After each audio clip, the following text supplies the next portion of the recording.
Something I hear all the time, and I used to say myself a lot, was I just want to be normal around food. I just want to feel normal. And I've really been challenging that this year.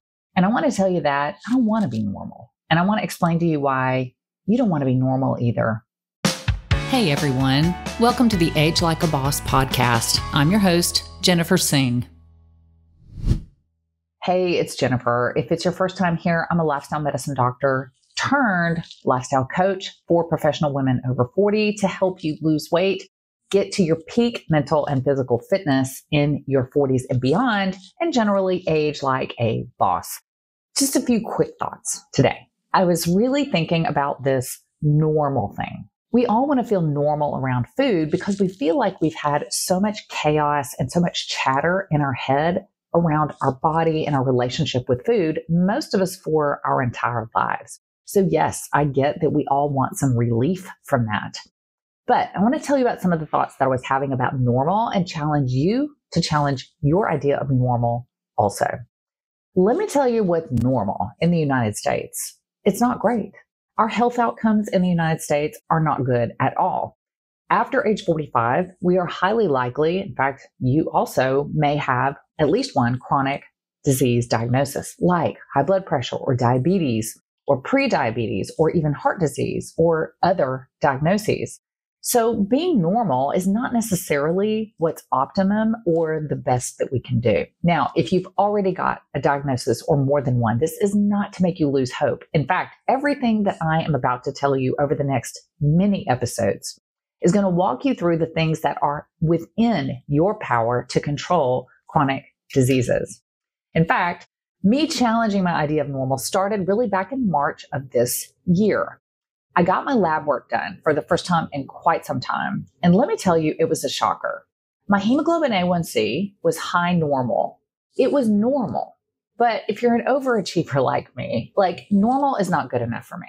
I want a ribbon and a tiara, and I want to be marched down the hall of the doctor's office. Behold, look at this lab work. She has the most perfect lab work we've ever seen. Not what was staring back at me on the paper. High normal hemoglobin A1C. Is it technically normal? Yes. But let me tell you that as a doctor, I knew that the right guidance for myself as my own patient was not keep doing what you're doing. You're doing great. See you next year. I really knew that it was too close to prediabetes for me to do nothing, and that it was time for me to really reconsider this word normal. I began to challenge everything in my life that I thought was normal and how far was I willing to go to achieve good health. I am not recommending obsessive compulsive behavior or putting yourself in danger, but I really began to think, how bad do you want it? How many changes are you willing to try? I'm not talking about white knuckling. I'm talking about being curious and going, what if I went just a little bit further than I have been going for my health, which was where I needed to go. So over the next few episodes, I'm going to lay out for you what I'm now calling my 2024 Menopausal Metabolic Makeover.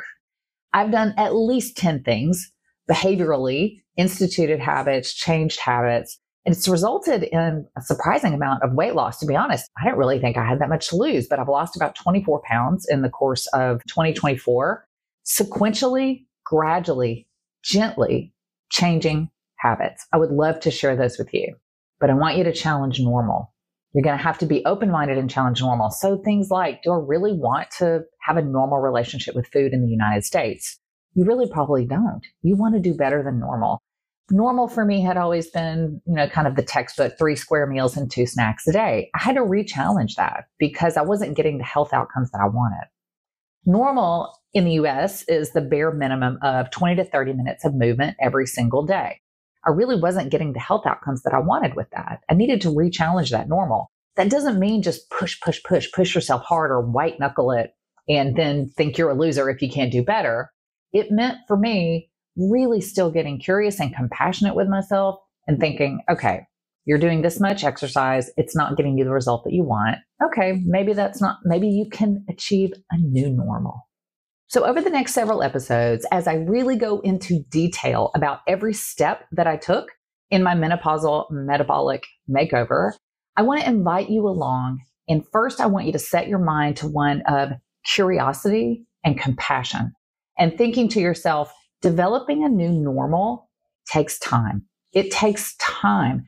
Give it a year. I've been working on this project of my metabolism. And what I mean by metabolism is not revving it or anything like that. I am talking about my actual metabolic health as measured by lab values that reflect my body's handling of glucose, my body's handling of fat and cholesterol, and these things that are used to mark risk for diabetes and heart disease.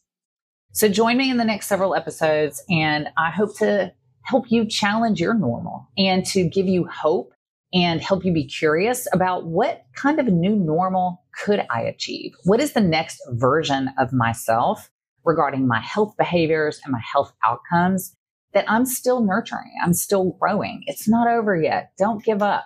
Stick with me in the coming episodes and let's discover your new normal.